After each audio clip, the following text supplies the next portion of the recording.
What a difference a year makes. This time last year, when we took a look at the Niners' 2024 schedule coming off that crushing Super Bowl defeat against the Kansas City Chiefs, we're thinking the NFL kind of screwed over San Francisco. This year, though, going into 2025, I think San Francisco got a huge break from the league with their 2025 slate. We're going to talk about that here on the show. You're watching the 49ers Report. I'm Chase Sr. Thanks for hanging out. And I want to start off with this. We know who the Niners are going to play, when these games are going to be, and the official schedule is out. So we can really look ahead to the 2025 campaign. And if you're pumped up for some Niners football, I want you to hit that thumbs up icon and like the video. All the real members of the faithful going to hit that thumbs up icon right now. As for the Niners' 2025 schedule, let's take a look at it because it really does set the table and the foundation for what we're going to get into on the program here today. Week 1, Niners on the road against the Seattle Seahawks. Week 2, another road game on the road against the New Orleans Saints. Then the Niners come back for 2 home games at Levi's Stadium, the site of Super Bowl 60. The first one against Arizona, the second one against the Jacksonville Jaguars. Niners hit the road again. That's a big theme. A lot of road games in the first several matchups, this time on the road against the Rams on Thursday Night Football. Then the Niners go to Tampa to play the Buccaneers with that mini bye week built in. So cross-country travel for the Niners. But the good news is that they come off that mini bye because they play on Thursday night. Week 7, San Francisco at home against the Falcons on Sunday Night Football, the second primetime matchup in 3 weeks for the Niners. Week 8, Kyle Shanahan gets to go up against D'Amico Ryans in H-Town. Week 9, another cross-country trip, this time to New Jersey to play the New York Giants. Week 10, back at home against the Rams. Week 11, Niners go to the desert to play the Cardinals. Week 12, San Francisco will host the Carolina Panthers on Monday Night Football. Week 13, always a difficult test for Kyle Shanahan going up against Jim Schwartz and Brock Purdy playing potentially in that inclement weather. I think this could be one of the more difficult games on the Niners' schedule this year. Week 13 on the road against the Browns. Bye week is late, week 14. And so some people look at that as a plus. Some people look at it as a minus. I don't really mind it. You rest up here, and then you get ready for a stretch run where hopefully you're preparing to play in the NFL playoffs. You come out of the bye and you play a team that might be the worst team in the NFL this year in the Tennessee Titans. Then you go on the road to play the Colts on Monday Night Football, another primetime game, this time at home against the Bears on Sunday night, and then you round out the 2025 slate against the Seahawks at Levi's Stadium. And so I know what a lot of you are thinking. And a lot of you, this came to your mind right after the schedule was released. And to all of the real ones who tuned into our schedule release video here on the show, I certainly appreciate that. But we all had the similar thought, right? This schedule, so much easier than it was in 2024. And some of my schedule takeaways, and we'll expand on some of this throughout the next several minutes here today. 5 primetime games, easiest schedule in the NFL based upon a couple of different metrics. Combined winning percentage of teams from last year. It's the easiest schedule based upon Vegas's forecasted win totals for the opponents in 2025. The Niners do have 6 of their first 9 games on the road, but some of that travel is certainly doable. The plus 9-day rest advantage, huge for San Francisco compared to what it was last year when it was minus 22.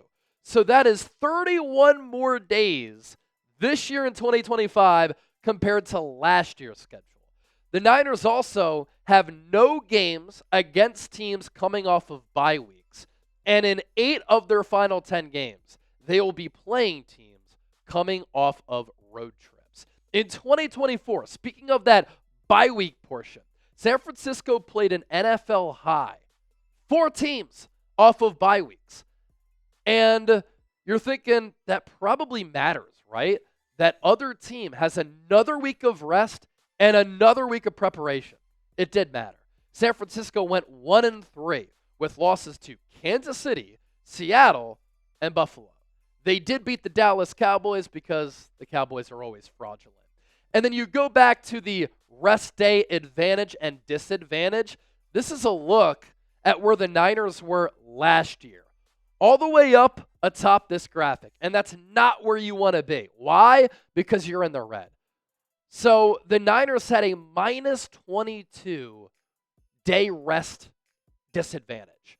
And so this year, with the Niners being at plus 9, that is a 31-day difference. This is how significant that is, right? You think about the NFL schedule. September, October, November, December, into January. It's 4+ months.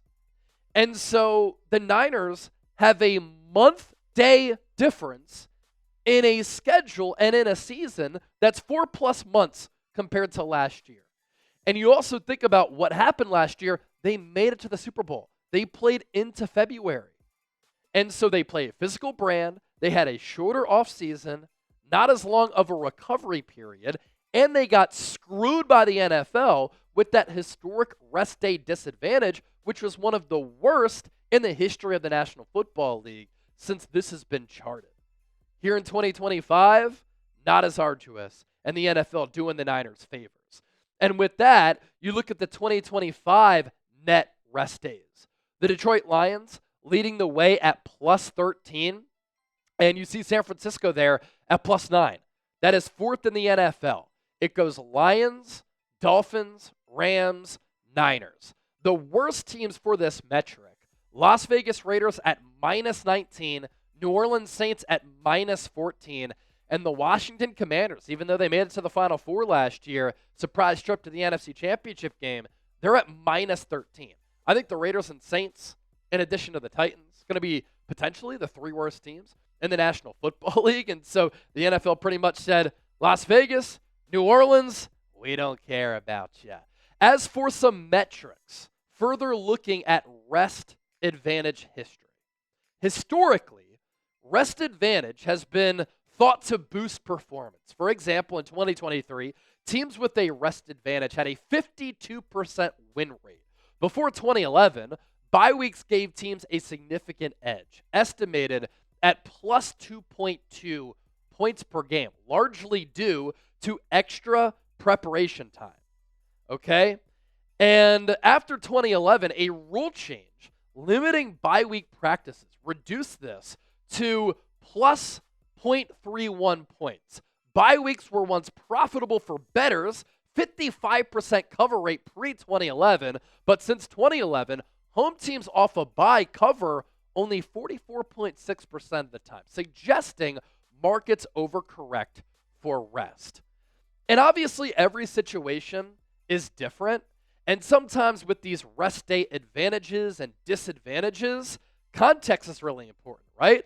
I was just taking a look at the Eagles' schedule. Week 1, they play the Cowboys at home on Thursday Night Football. The Kansas City Chiefs play the Chargers in Brazil on Friday. Those two teams, the Eagles and the Chiefs, play one another in Week 2. So, by the definition, that's only a plus 1 day advantage for Philadelphia. But all the Eagles have to do is travel from Philadelphia to Kansas City. It's not a long trip from the East Coast to the Midwest. The Chiefs, on the other hand, have to travel back to Kansas City all the way from South America, and they're playing a primetime game on Friday night. And so context, as I always like to say, is very important. And with this rest day disadvantage last year for the Niners, this is where it matters and how it impacted San Francisco. When you make deep playoff runs, that already results in a shorter, more compact, and rushed offseason with less rest. You're also playing more games deeper into the calendar year, and so the recovery time in a very physical game is something that is not measured by this metric. And so when the Niners were at minus 22 last year, think about everything that they went through as a team. They had made it to 4 NFC Championship games and 2 Super Bowls in 5 years. That's a lot of football. More games, shorter off seasons, shorter recovery periods. And that's why this is a gift partially for San Francisco with this 2025 schedule, in addition to the opponents just being a lot easier. And so I think this should allow the Niners to vastly improve on their record from 6-11 to what I think is going to be an 11-6 season for the Niners. I put up my schedule prediction video up on the channel. Be sure to check that out.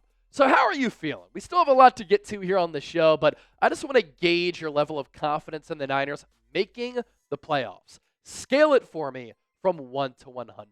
Looking ahead to this upcoming season, get your jerseys now. Chatsports.com/49jersey.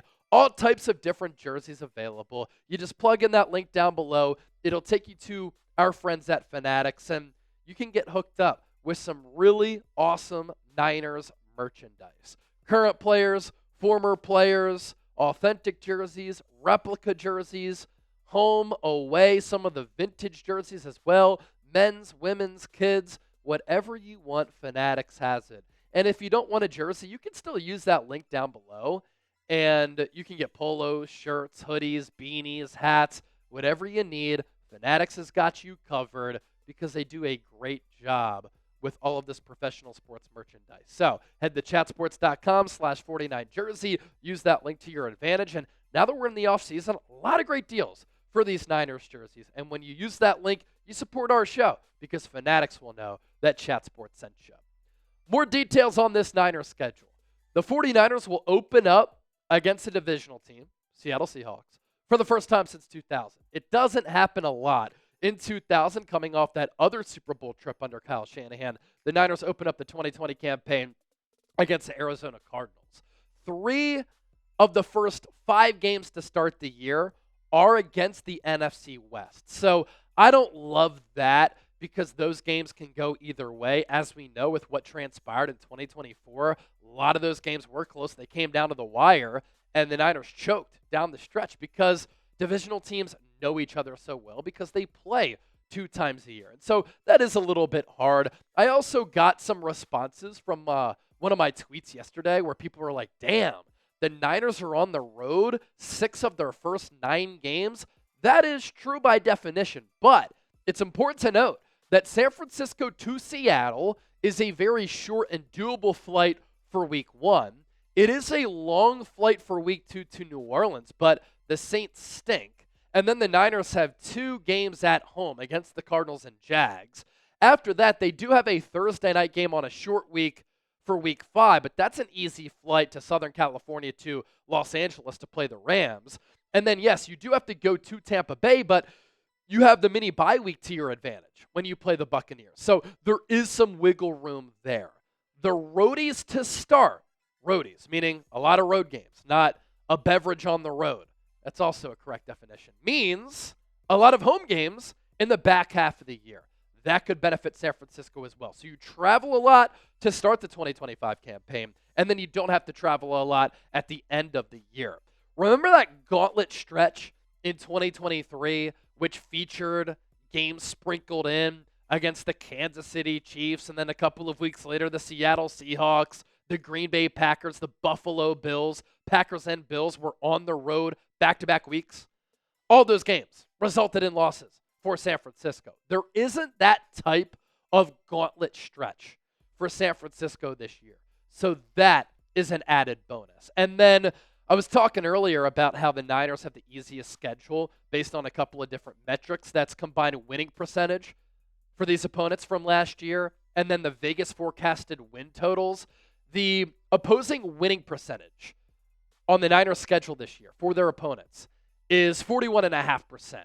So that's the easiest schedule in the NFL. That's easier than the New Orleans Saints, New England Patriots, Tennessee Titans, Arizona Cardinals, Carolina Panthers, Jets, Colts, Jags, Buffalo Bills, rounding out that list. The Niners will have the 5th most travel miles among 32 teams in the NFL. But look, this is always kind of a problem for San Francisco. They're on the West Coast, and so you have to travel to the Midwest and the East Coast at least a couple of times per year because you're playing against a lot of teams scattered around the country, but you're also in Northern California. So naturally, you're just traveling a lot as compared to other teams. This is an interesting wrinkle. I was looking at the schedule, and there are 5 1 p.m. Eastern games and 10 a.m. Pacific games. So for the body clock, that's going to be something that the Niners are going to have to manage because they're playing a lot of early games. 10 a.m. out there on the West Coast. That is the most for the Niners since 2017 as far as the 10 a.m. kickoff times That was when Kyle Shanahan took over as the Niners head coach for his first year in 2017. San Francisco will also play 4 primetime games against Eastern and Central time zone teams. And so while they play a lot of 10 a.m. games, their primetime games against Eastern and Central time zone teams works to the benefit of San Francisco. All in all, from a macro standpoint, bird's eye view, I think it will be a disaster if the 49ers miss the playoffs. Can't miss the playoffs. They still have a talented team. They are going to start a lot of rookies on the defensive side of the ball, I would imagine. It could be C.J. West, Alfred Collins, Mykel Williams, Nick Martin, and Upton Stout. All as new starters on defense, but they also get better coaching with Robert Saleh. And they get better special teams play, I think, with Brant Boyer, who's a step up from Brian Schneider. So that's why I think the Niners can reverse their record from last year, go 11-6 this year after going 6-11 last year. Be sure to hit that subscribe button here on the San Francisco 49ers Report. I'm hitting you with multiple videos, sometimes every single day, but regardless, daily coverage right here on the program. And anytime I'm talking Niners, I want you to come away from it saying, man, that was informative, that was insightful, that was entertaining, and it's fun how I can have a voice as well.